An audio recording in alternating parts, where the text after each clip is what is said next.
For any expert, any researcher, the public lecture is, well, it's the moment of truth. It's this huge, high-stakes chance to share your life's work. But let's be real, it can also be absolutely terrifying. So let's dive into that journey, from crippling stage fright to becoming a massive catalyst for your career. We're going to use the hard-won lessons from people who've actually mastered the stage. And this is where it all starts, with that heart-stopping, all-too-familiar feeling of pure panic.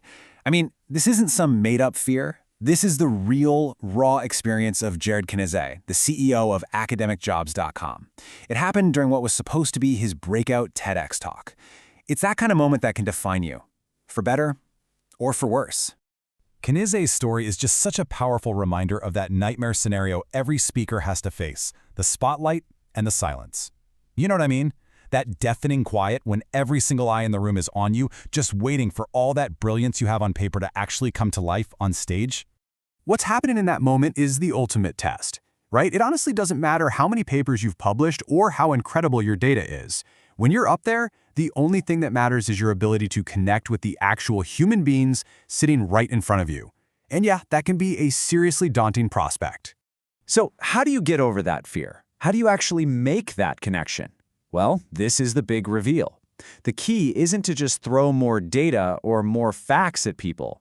The key is to completely flip the script on your approach, to move from just presenting dry data to telling a compelling story. Let's take the case of Dr. Aisha Khan.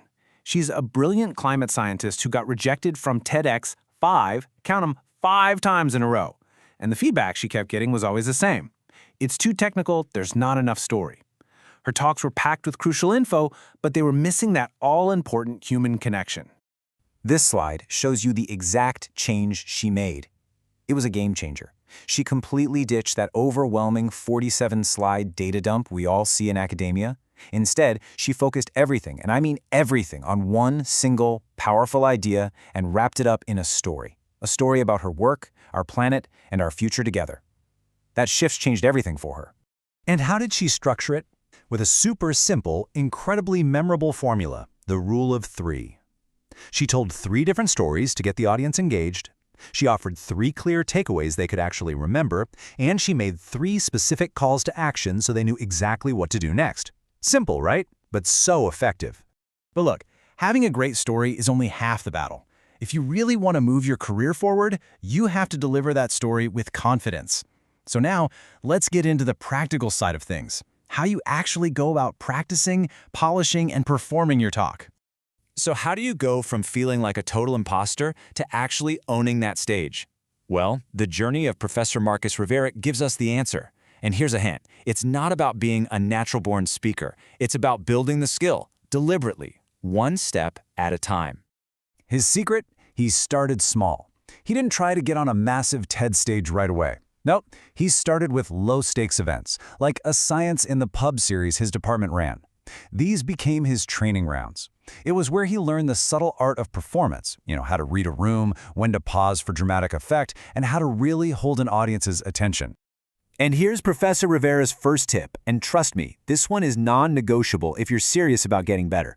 You have to, absolutely have to, record yourself. You need to see and hear what your audience is seeing and hearing to really understand your own impact. And then, here's the real pro move. Watch that recording back, but turn the sound off. Yeah, you heard me right. Mute it. Why?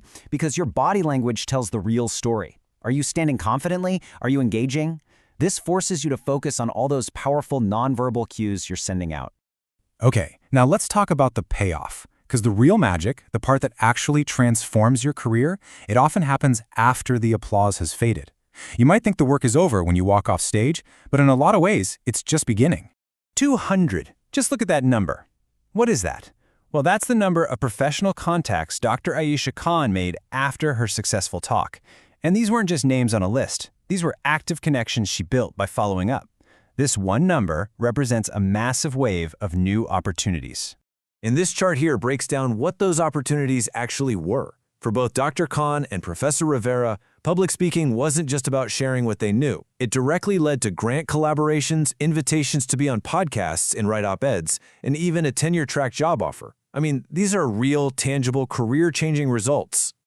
And you have to understand, this wasn't just luck. This table lays it out perfectly. It's pure cause and effect. Dr. Khan sent a follow-up email with her slides, and that led to major grant collaborations. Professor Rivera networked after his talks, and that led to media invites and a job offer. The follow-up? It's everything. Okay, so we've looked at the fear, we've learned the formula, and we've seen the incredible rewards. Now, it's about pulling it all together and turning these lessons into your own success story. Your stage is out there and it's waiting for you. If you remember just one thing from all of this, let it be this winning formula. It's not about throwing away your expertise. It's about packaging it in a way that truly connects with people. Story first, science second, audience always. So, what's your first step? It's simple. It's accessible. Just look up the public lecture series at your local university. I promise you they are always looking for fresh, passionate voices. This is your training ground. This is your science in the pub. This is where you start. Look, in the end, it all comes down to this one simple truth. Your research, your ideas, your unique point of view, it's all way too important to be stuck in a journal or a lab. Your voice deserves a bigger stage, and now you have the tools. Go claim it.